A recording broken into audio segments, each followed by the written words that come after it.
The Word of God revealed. Howbeit, when He, the Spirit of truth, is come, He will guide you into all truth. St. John 16:13. At the time of physical as well as mental and spiritual distress in this country and abroad, there was a seeking for divine reality. The philosophies of men were inadequate to cope with humanity's problem. Man had reached his extremity. The people and the world were at a place where nothing short of God could help and lift them. Then came the electrifying words, God is here. And in our day and in our time, they found Him, teaching and preaching in the little fishing village of Sayville, Long Island, New York. At his home in Sayville, believers drawn from all walks of life and racial abstractions gathered around the abundant banquet table to fellowship with the living Christ. Never had such words of wisdom and power from the Infinite One fallen on the ears of humanity. The words flowed from His lips in a never-ending stream, words of life and spirit and love. They were so numerous that the small staff who had voluntarily set about to transcribe them could not keep up with their transcriptions, nor could the press publish them all, and many of these wonderful words have been buried until this very day. Now a larger staff is busy getting them out to the press so the world can benefit. The following are jottings from the early notebook of one transcriber, recorded for the enjoyment and enlightenment of some, and as foundation stones toward a perfect world for others. I thank you, Father. Father Divine's words from the notebook of John Lamb. Installment number 38. John came, not eating and drinking, for he was not the body. He was the voice, and a voice can live without eating. But Jesus was the body, therefore He came, eating and drinking. Jesus said, He that hath seen me hath seen the Father. But He also said, I must go unto my Father. That left a question and a doubt. It seemed not to be that He was the manifestation of the Father, or that the Father was with Him. And Philip said, Show us the Father, and it sufficeth us. Jesus bore testimony as many do today. They bear testimony, and then they in some degree refute the testimony they have testified concerning God. If you are faithful and true and endure unto the end, even though it might be possible that you might fall short, so that you would not inherit eternal life in the body, the spirit of your mind would be recognized and could find a hiding place or a resting place in the Perfecter. For at this general assembly of the Church of the Firstborn, the spirits of just men are made perfect in the perfecting One and in the Perfecter. But if you are unjust and unprofitable and a slothful servant, you would be driven. The spirit of your mind and the mind of your spirit as an individual would be driven from the presence of God. Now there are characteristics expressed and manifested that you would not desire to have in the household of your faith. There are others that you would love to have, that are expressed by many. There are some that you would not desire to have here and now, and if they were seemingly dead or passed on out of the body, you would reject that spirit and that mind, that individual. Therefore, they could not find a resting place in you. And as with you, so it is with many others, or any other. One that has a knowledge of God would refuse to accept the spirit and the mind of an objectionable spirit, one that you did not approve of. So it is good to live in obedience to the Spirit of God, wherein God has prepared in consciousness a place where the righteous can be preserved and can be perfected, where the spirits of just men are made perfect. It is wonderful. Think about it. It is better to express a closer walk with God than to express the walk of the negative expression of God. For that negative will be rejected from ages to ages. That spirit or that mind will not be desired by the coming generation.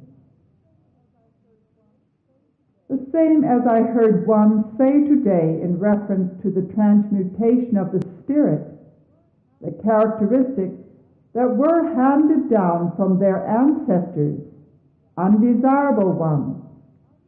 Someone expressed those undesirable characteristics. The bodies that are the inheritors of such, they are expressing misery and sorrow and undesirable conditions. They are expressing that.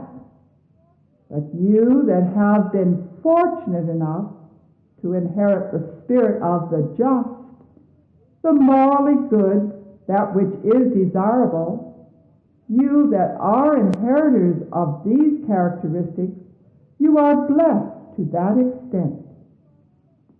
There are others that have inherited the other tendencies, and they are in prison.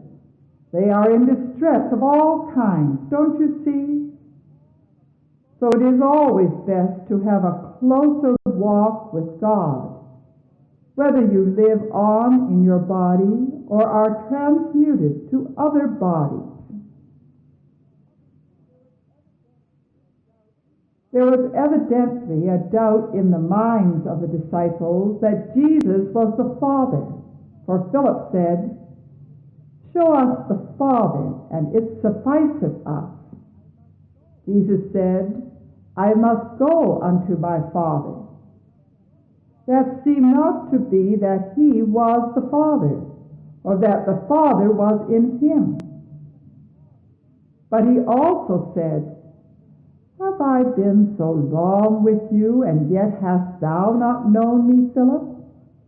And then he turned right around and said, "I go unto my Father, and I and my Father will come and make our abode with you."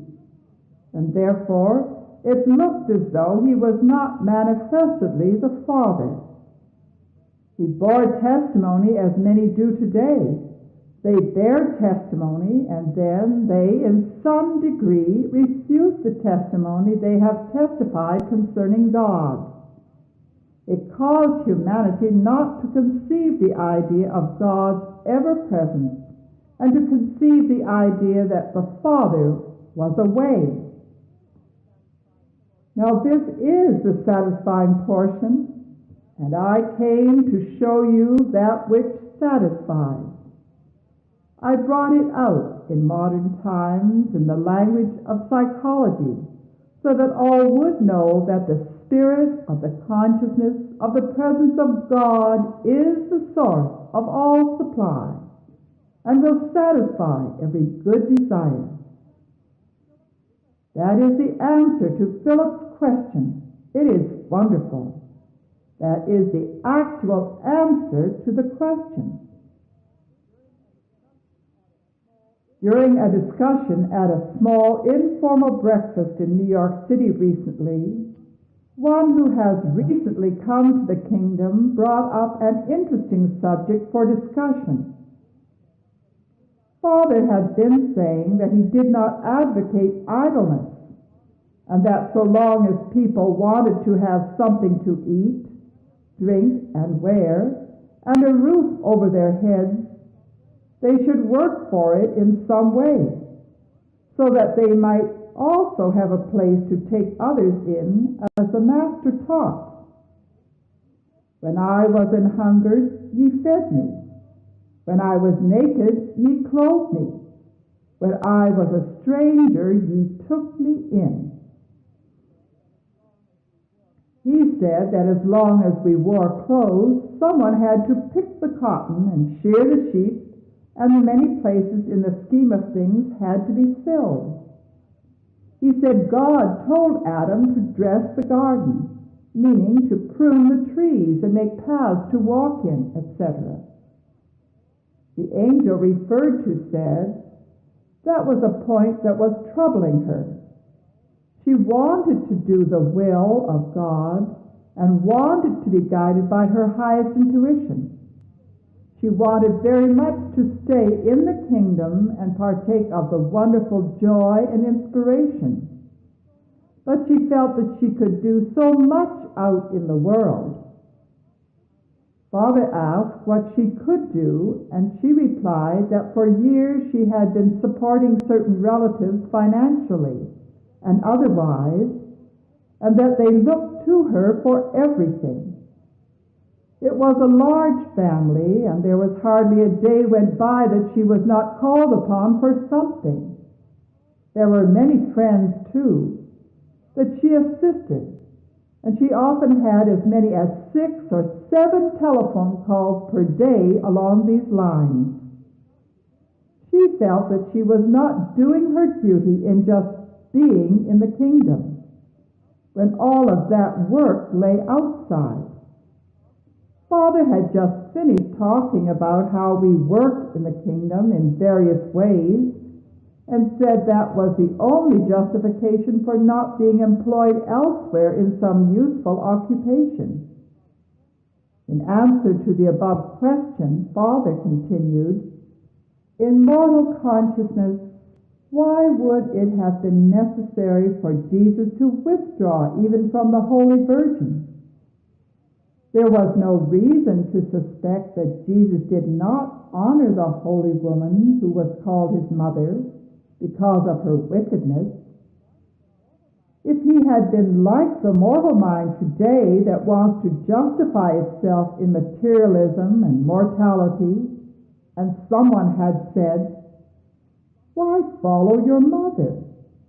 He would have said, well, I'm doing a work with her, and her virtuous spirit is a help to my activities, and would have justified himself like that. But the Christ in the body called Christ Jesus made a complete detachment from all of the flesh, and he could not bring it forth unless he did. No person can bring forth the Christ to fruition and be connected with the flesh. That has been the cause of the failure of all of the truth teachers and preachers. That has been one of the many bars and barriers that has prohibited them from bringing forth the Christ to fruition in their lives. And that is why you and others have to recognize me as supreme, as long as you live in that state of consciousness. Rise above that state of consciousness and then you will be on the same plane where I am, and there will be no supremacy manifested in the midst of thee. There is a call for everyone to rise above materialism. You cannot serve two masters. You must love one and hate the other. And if that is not true, we might just as well burn up all of the Bible. You see, it is a close walk with God. It is a calm, it is a heavenly walk. It is wonderful. I think I will speak for the party. They that stood on the mount with the Lamb were redeemed from all materialism, from families and all such as that, teachers, friends, everything, alone in the field with God. Every individual must stand alone with God. They must realize their attachment to God and their detachment from all other things. They must be alone with God. So you see, there is a work to do. No one knows what the great significance of this work actually is, but there is work to do. And you can bring it into expression by yielding yourselves servants to obey. For whom ye obey, his servants ye are. If ye yield yourselves servants to obey the human mind, you yield yourselves to the mortal law of sin and death. Now that is a great privilege for you to stand on the Mount Zion with the Lamb of God. It is the highest honor anyone could get through the insignificance of the appearance, through the insignificance of the human mind. It is honor beyond degrees, if you are called to that place, to stand with your Creator. You are called to contact the Supreme Being as though being a human being to contact, and to stand with the Supreme Being to bring your supremacy to perfection, and there is no other. With or without the body there is no other name, no name so great in fame or heart as the name you are attached to. This famous name that has gone forth as a burning flame that has spread and is consuming the nations. It is burning them up, root and branch. It is wonderful. For the world shall be no more destroyed by water, but I am destroying it by fire. Noah came, and he built the ark, and he was a sample and an example of the Christ. He saved the elect of the antediluvian world, and has come back through the ages of time to save in the name of Christ by fire the elect of the modern world. All that will be garnered in my understanding, they will be saved and redeemed in this fireproof house. In my Father's house are many mansions. In this fireproof house I have prepared for you. I am destroying the world by fire, but this is a fireproof house. As the ark was a waterproof house, so this house I have prepared for you as a fireproof house. Noah built the ark that they might not be destroyed by water, as a pre-evidence of how Christ would come and establish a fireproof house when the world would be destroyed by fire. So those things cannot reach you, even though the house may be floating in the fire, even as the ark was floating on the water. It is fireproof, and although the fire may apparently consume the house, yet they that are therein will be saved. For you shall dwell in quiet, resting places, whose mind is stayed on me. You know that in days of old, when Jesus would sit down, words began coming out of his mouth, and it seems something like that now. But we have to go. So I say, yield yourselves servants to obey your great Creator in the highest light that has dawned upon you, and walk with God, alone in the field with God. One of the angels told this morning of a vision he had had, in which he was walking up a golden stream, and shining raindrops were falling on him. He wanted the interpretation of the dream, which Father said would be revealed to him. Father continued, many years ago, a party saw me in a vision, and they saw me with a ball in my hand, as though it was on an elastic cord, and it was going all around the world. That is the way that party, a prophetess, saw me, and that was about 40 years ago or more. And they saw this ball going all over the world, and the different ones were holding their hands out to catch this ball, and were saying, Jesus, help it to fall in my hand. Jesus, help it to fall in my hand. But she saw it fall in my hand. That is the way she saw it. A white rubber ball, just like the children play with on an elastic, and it was going all over the world. So it is wonderful sometimes to see things that seem to be pretty straight in vision. It is according to the temperature and the regulation and the contact of your mind. Many times dreams do not amount to anything but your own imagination. That is why it is essential for one to have relaxation and self-denial, because if you do not deny yourself, naturally you will reveal something to yourself in self-defense.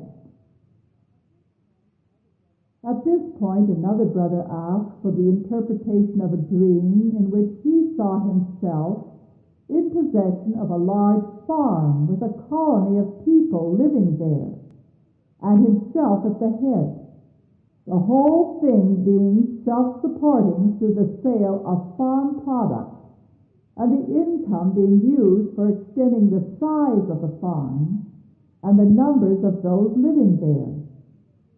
After saying that this would be revealed, Father continued,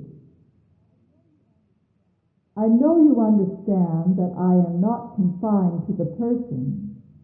As the impersonal, I can speak to you as I have spoken to you in the dream. If there be a prophet among you, I, the Lord your God, will speak through in visions and dreams. But our servant Moses is not so. I will speak even mouth to mouth, apparently. So God can speak to you in visions and dreams, and he can give you the interpretation of it through visions and dreams, and through the inspiration of the Spirit. It was a good consideration. It is a good thought to consider the spirit of progression and success in that dream you saw. It is good to see that. It is good to consider that. It is good to visualize abundance. You can materialize the thing that you visualize if you are faithful and true to your charge and will live in conformity to saints. It is true that a sincere mind may get the inspiration in a vision of what will be, concerning themselves or concerning someone else. Sometimes it may be your direct message, and it may be somebody else's, but it is a thought of encouragement for you to be faithful, for you don't know what is in storehouse for you. Many run in a race, but one obtains the prize. So if you be true and be faithful in all of your works and in all of your ways and deeds and actions, there may lie a field of endless joy the great universal mind substance has prepared for those that love him. So it is a great consolation to know that it can be. It is nothing impossible. It could be like unto that dream. It could be brought into actuality in your experience if God so wills to do. And you being lost in the will of God. God's will can be your will, or your will can be God's will, if you let your will be God's will. And that is the way that some overcome. They overcome by making up their minds to do what God says do, and to please God. Then God also does to please them. It may be someday that your dream may be fulfilled materially with you if you are faithful and if you are true. And one day is as 1,000 years with God, and 1,000 years is as one day. So often things seem to be far away, but when you come to the conscious realization, you see it as materialized today. So each one of those dreams was a wonderful thought, if it was true, or if it would be true. You will have visions and dreams sometimes to encourage you on your way. Question. Well, Father, I would like to ask if my dream was true. Answer. Well, why would you want it to be true? Question. Well, I would like to think that someday I would be one of your disciples. Answer. It is wonderful. One good thing is to always, when you are good and when you are self-denied, to stay in the state of self-denial and yet be persistent in your ambition and in your endeavors for the highest good of the expression of that which is good for the purpose of expressing that which is good in the highest way of expression. It is wonderful. To you that desire to see me in person, personally, both in deeds and in actions, in every way, you should do and say the things that will please me, and the things that will tend to be in harmony here and now, and here and there and everywhere, that there may be no occasion for my being or going anywhere else.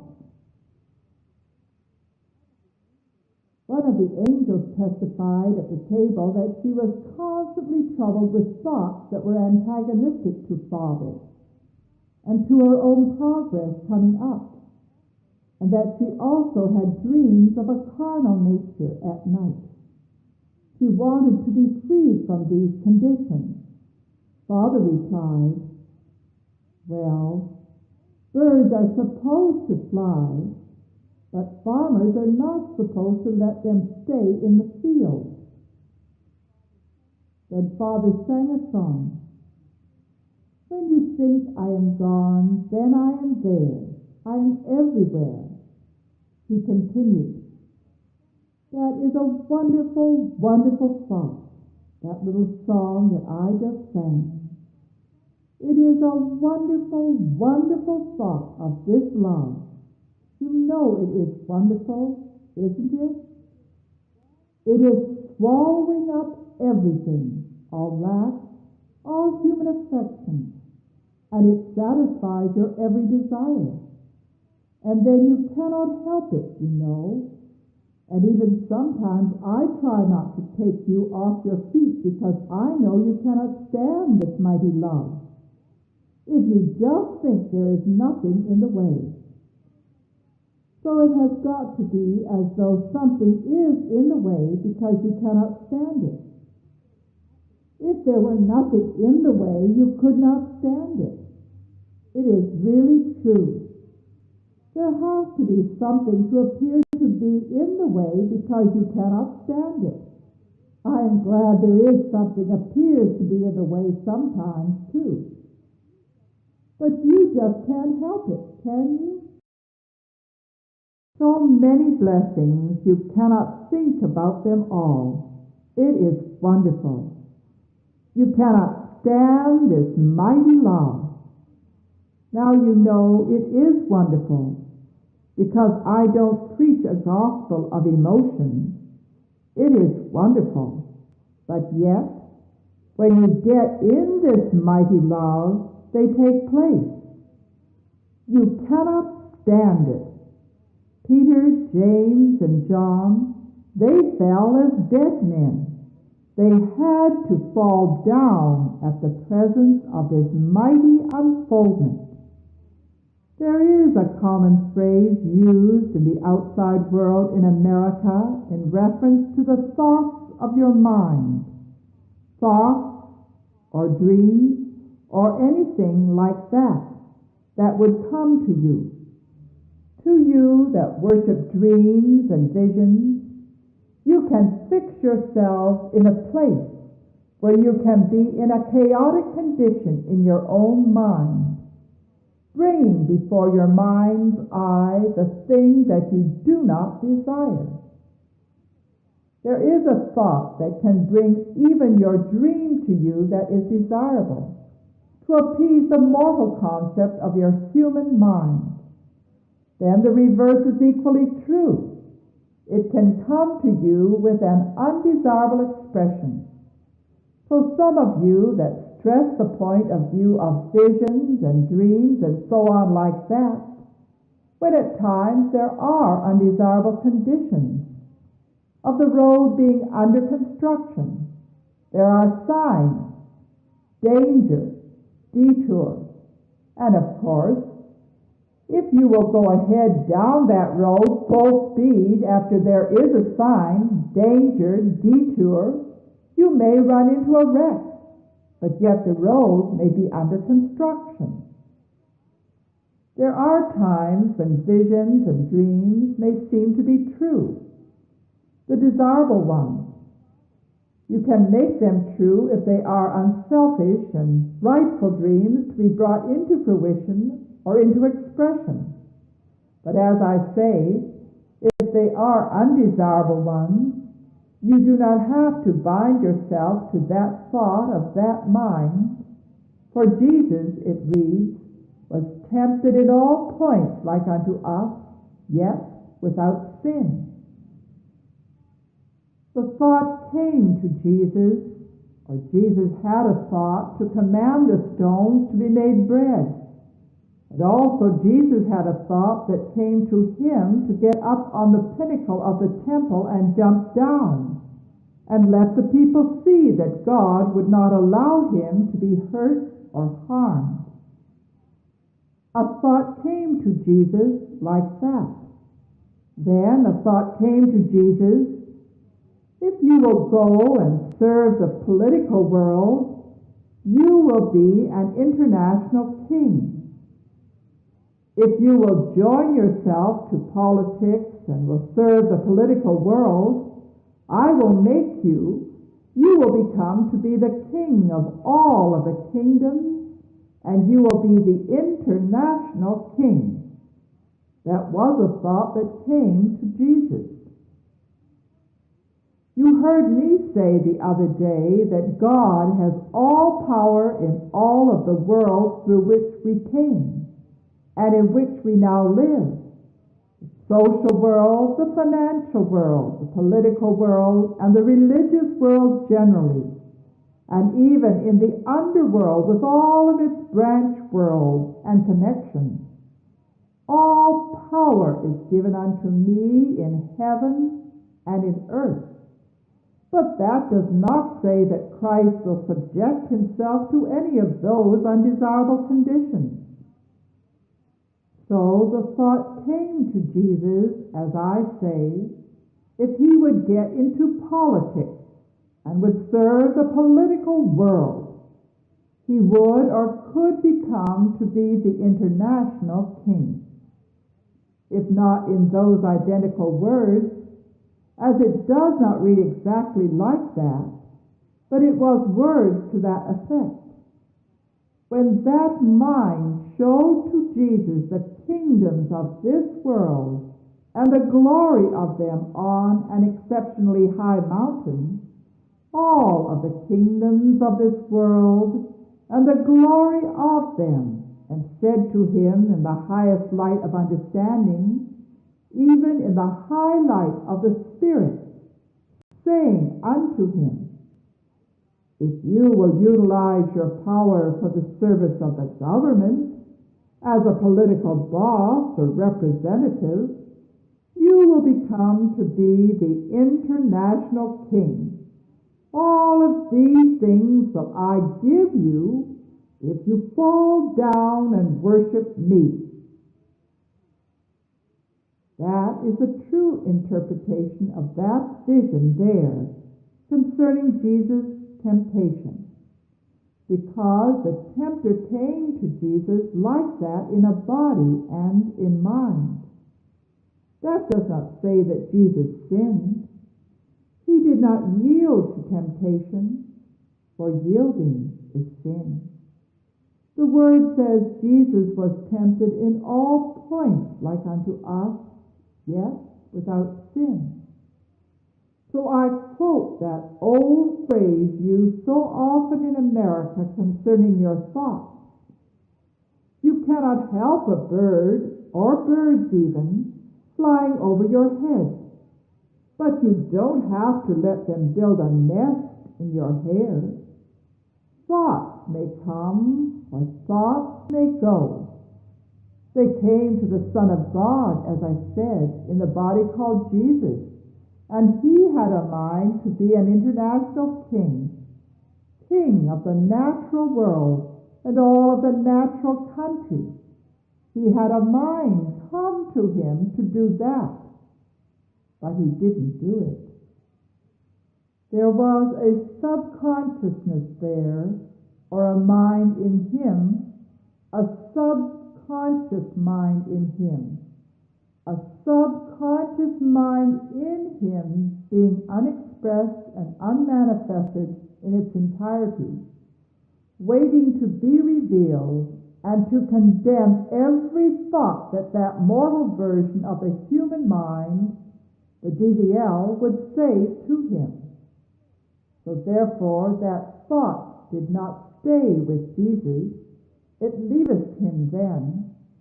That thought left him, so he did not have that thought to do those things anymore. It is wonderful. It is wonderful. You all might well know that that was no outside DVL that looked like a dog or something like that, standing on the outside talking to Jesus. At this point, the angel in question referred again to the dreams and wanted to know how she could help having them when she was not in a position at the time to consciously put them out of mind. Father continued, well, that is why you must cast it out. That is why I say cast it out of your system by casting it out of your consciousness.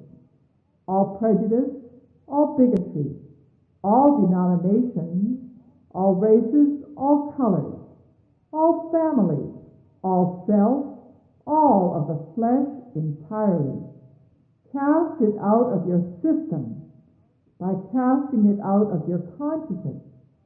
And and one of the first and last ones to cast out is your own personal body. Cast out of your consciousness your own personal body and your own personal fancies and pleasures.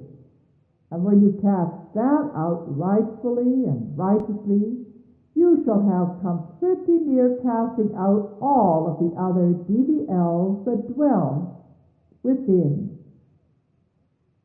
Still your conscious mentality. It isn't just going and lying down. Go ahead and be active and be of practical service.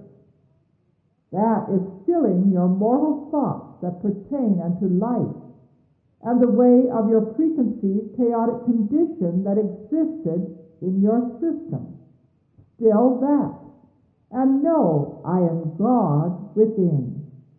And when you shall have cast out the first and the last DVL, all of which is your own personal body and the care for your own personal body and its connections, inclinations, fancies, and pleasures, then and there, and here and now, is made manifest the presence of God in your life expressed.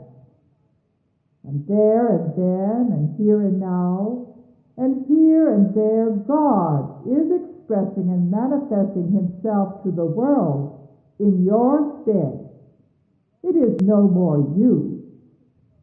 When you shall have relinquished all of your preconceived ideas and opinions, fancies, pleasures, thoughts, and mind, and all of the tendencies that go with the personality of yourself or your person, then Christ is ready to be revealed, for he is there, awaiting your sacrifice and self-denial and everything, and awaiting your relaxation, that he might rise and unfold himself in the great explanation of truth and in the great manifestation of himself from a far more noble, finer, and real way than that of your preconceived ideas and opinions. So do not. You will not fail if you do all that and live in conformity to saints. As was said, not my will, but thy will be done. Losing all contact with the earth, your tendencies, fancies, pleasures, and all of yourself, and being wholeheartedly lost in the will of God, that all of the birds may fly over your head, but you will not allow one to even so much as light on your head. For you will keep moving, and you will keep walking along the King's highway. A lady away in the night, or early in the morning, gets a cab and comes out here and expects me to pay for it. She didn't have any money to pay the taxi fee. Now, I do not go into the city in a cab, and I have plenty of money, and that is why I have it, because I do not waste it foolishly. And I go into the city on a train. I go to Jamaica on the train and pay $1.44 and pay 5 cents into the city on the subway, instead of paying $1.80 on the train. I do that as a sample and as an example for those that think they have no money.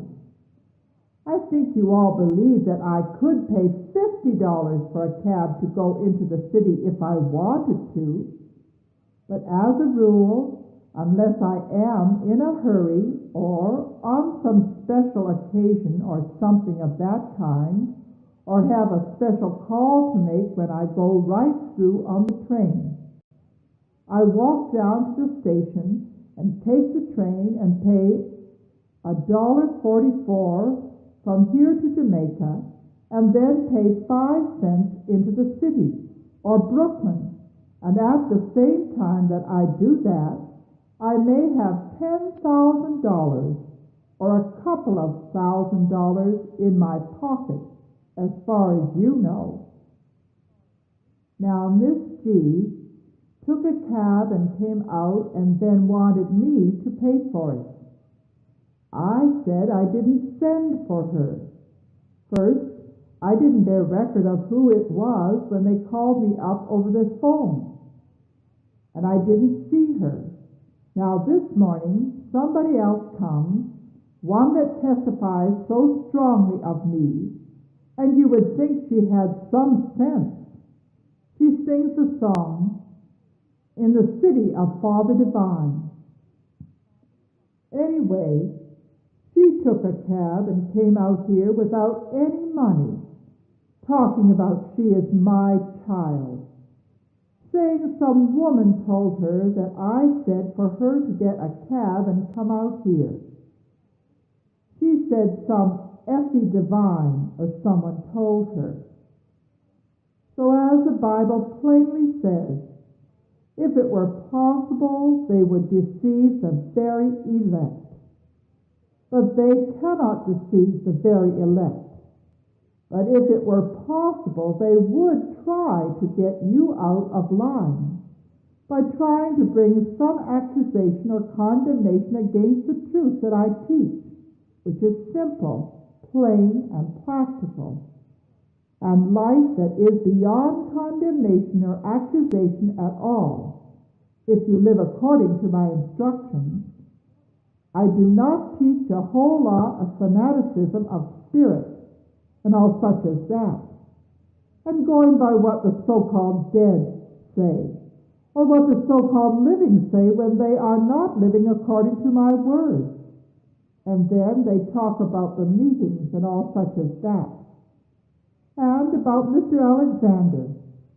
He has a message, but not a message to you for your guidance. He is supposed to tell you about the truth, and you are supposed to take the truth yourself and get that leading and guiding yourself. Here are you that are right here under my personal jurisdiction, that I am feeding and housing and partially clothing from a personal standpoint of view, a good many of you, and when you ask me about anything, I do not tell you, you do this or you do that. I always say, be governed by your highest intuition. I never get up in the morning and call you up in the night and say, the Spirit tells you to do such and such a thing. I have come to create in you or resurrect you in the new and living Spirit that will be your guide, so you would not be going about in foolishness saying some spirit came to you and said, do so and so. It is written, they will dress up in sheep's clothing, but inside they are ravening wolves. A spirit may come to you in mortal consciousness and look just like me and tell you to do such and such a thing. A spirit may come to you in mortal consciousness and look just like the angel Gabriel. Try to put your body in the grave. That is what that spirit wants to do. So the lady brought the cab all the way out here and then told me, here she was. And I didn't even see her here. But Miss Blessed came to me and said there was someone out on the porch, and the man had been waiting in the taxi a long time. So I am saying that to say this. There is no condemnation in being in the Spirit.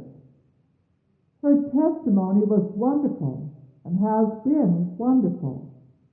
But if you are foolish enough not to believe in me and make an idol out of someone else and make them your God, they will send you to H-L, and then it will be good for you, because I said, Thou shalt not make unto thee any graven image, and thou shalt have no other gods before me. So if any spirit can come to you and tell you something that is inconsistent, you may know that it is not of God. So it was only through my way or plainness that I made it possible. Because when she first said it, I said, I will not pay it. And I stood to it and made my word good. It would be 5 or 6 cabs here every day at $20 and $25 apiece if I would indulge in such as that. That is why I have all the money, because I know how to spend it. I wouldn't have all the money if I didn't know how to spend it. Of course, that spirit and that mind wants to destroy your body and put your body in prison and all such as that. That is why it tries to destroy me. So it is no more than what lots of you do, only you may not go in that particular way. It may not be that you have occasion to go to that particular extreme, to obey some mortal mind in some way, but no doubt it is something that will bring something on yourselves and bring you to an open shame before the world. I will turn the brothel into the house of God, and I will bring it under my jurisdiction, and the theaters and the dance halls are the offspring of the brothel. The dead in Christ rise first. But when you blow the trumpet as loud as 7 peals of thunder, the damnable spirits rise on you. It is all right to see God in everybody, but be sure you see God and not something else that is not God.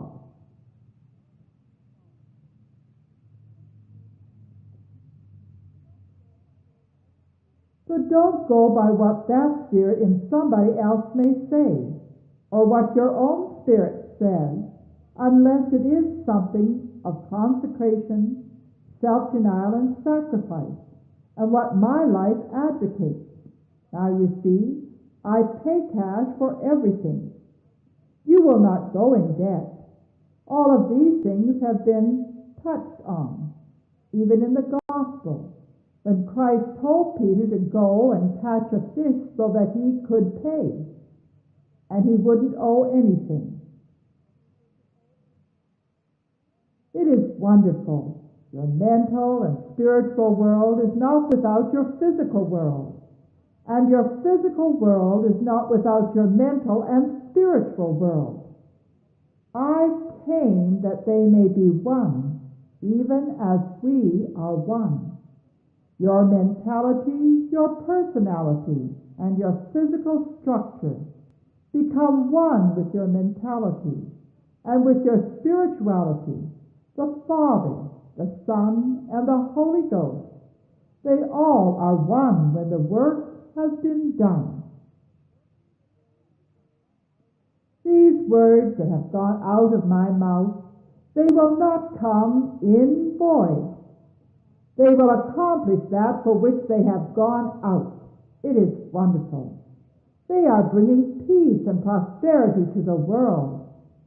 They are bringing harmony in your physical world as well as in your mental and spiritual world, for they are one. It is wonderful. Aren't you glad? So glad because they are one. God has brought the surface of the seas and the earth together, and there is no more firmament. Truly might John have spoken in the Revelationic prophecy whilst being on the Isle of Patmos, saying, and there was no more sea. It is wonderful. The firmament, that which divides the waters from the waters, of the sea and the waters from the earth will be no more. Absolutely, I make all things one. There is no division. The spirit and the mind and the body have been brought into that great at-one-ment, for God has joined them together. The great marriage supper of the Lamb has brought you into that great at-one-ment with God and the Lord. It is wonderful. You do not have to think about tomorrow, and especially not in a negative way. But if you do have to think about tomorrow, always be positive in your thoughts. For the positive is always the expression for tomorrow.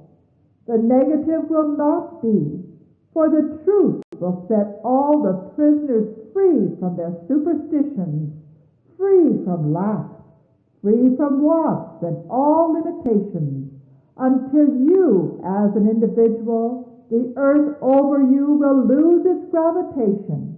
It is wonderful. Then you are free indeed. If you continue in my words, ye shall know the truth, and the truth shall set you free. It is wonderful. Mr. and Mrs. Barker from London, England, recently visited the kingdom. They had recently been around the world in search of the truth, and had come in contact with one called a master in India. They wished to stay there, they said, in the absolute silence and under his instruction. But he said, no, you must return to America, to the world's largest city, and to the most densely populated section of that city, and there you will find what you are looking for in the hustle and bustle of everyday life. After attending a meeting in New York City, they visited the kingdom in Sayville, and at the table gave thanks to Father for the great blessing he gives us, in that we do not have to take thought for a single thing, and that everything we need is supplied. So different from trying to live the life out in the world, where one has to take thought for so many things and run up against so many disturbing conditions. Father replied, it is a wonderful thought that you do not have to take thought for yourselves here. It is written, you shall not take thought for yourselves, what ye shall eat, drink, or wear. But Jesus at that time said, the birds of the air have nests, and the foxes have holes, but the Son of Man has not where to lay his head. So at that time he did not obligate himself from a personal or material standpoint of view, as has been in this present time for some of you. So the way has been paved out, and it has been made possible as it is.